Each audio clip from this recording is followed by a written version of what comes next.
तपाईँको आफ्नो च्यानल सीता आयुर्वेदमा। तपाईँहरूको लागि मैले आज यस्तो आयुर्वेदिक औषधि लिएर आएको छु जो एउटा औषधिबाट हरेक बिमारको निको हुनेछ। त्योभन्दा पहिले सीता आयुर्वेदलाई लाइक, सेयर, सब्सक्राइब गर्नु नभुल्नुहोला। लु है त लागौँ हामी हाम्रो औषधिपट्टि। गुर्जो, हजुर गुर्जो सबैजनाले सुन्नु नै भएको छ नि, होइन र?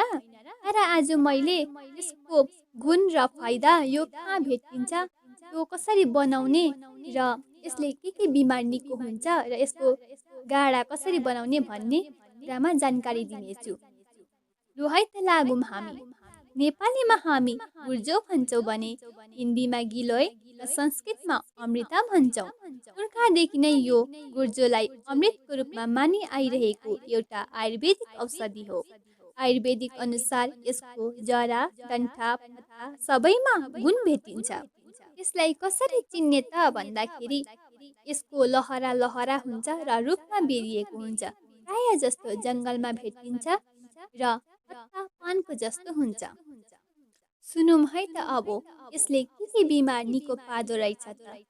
यसले ज्वरो, डायबिटिस, ग्यास, अपच, रगत सफा, गाउट, जन्डिस र हिँड्दा हिँड्दै कैडा लाग्छ नि कसैलाई, त्यो कैडा पनि मेटाउँछ र आफ्नो इम्युनिटी पावर पनि मजबुत बनाउँछ।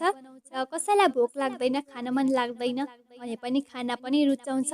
र कुनै पनि पेटको समस्या छ भने त्यो पेटको समस्याबाट पनि छुटकारा पाइन्छ। त्यसरी नै जाडा, खला, दम बढ्ने बिमार, डेङ्गु र कोरोनाको पनि एउटा महत्त्वपूर्ण औषधि हो।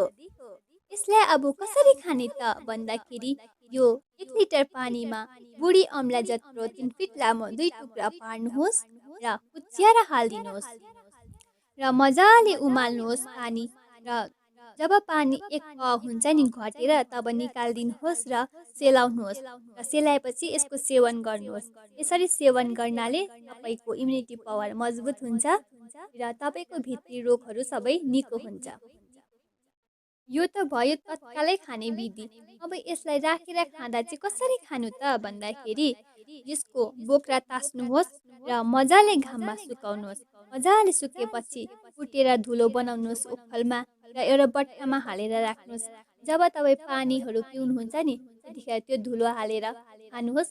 त्यो सेवन गर्नाले तपाईँको इम्युनिटी पावर मजबुत हुन्छ र ग्यास पनि जान्छ अनि कुनै पनि बिमार लाग्नु दिँदैन। अब यसको गाडा चाहिँ कसरी बनाउने त भन्दाखेरि सुनौँ है विधि। 2 टुक्रा गुर्जो लिनुहोस् र 2-3 दालचिनी, त्यसरी नै मरिच, काँचो हल्दी र अलिकति अदुवा 1 लिटर पानीमा भिजाएर राख्नुहोस् बेलुका र उठेर त्यो मनतातो पारेर पिउनु गर्नुहोस्। यसरी सेवन गर्नाले ज्वरो, सर्दी र कोरोनाबाट निको हुन्छ। र शास्त्रको भनाइअनुसार नि गुर्जो घरमा रोप्यो भने घरको परिवारको गुण पनि गुर्जोको गुण जस्तै हुन्छ अरे। लु है त अब सबैजनाले गुर्जो रोपौँ र प्रयोग गरौँ। स्वस्थ रहौँ। धन्यवाद।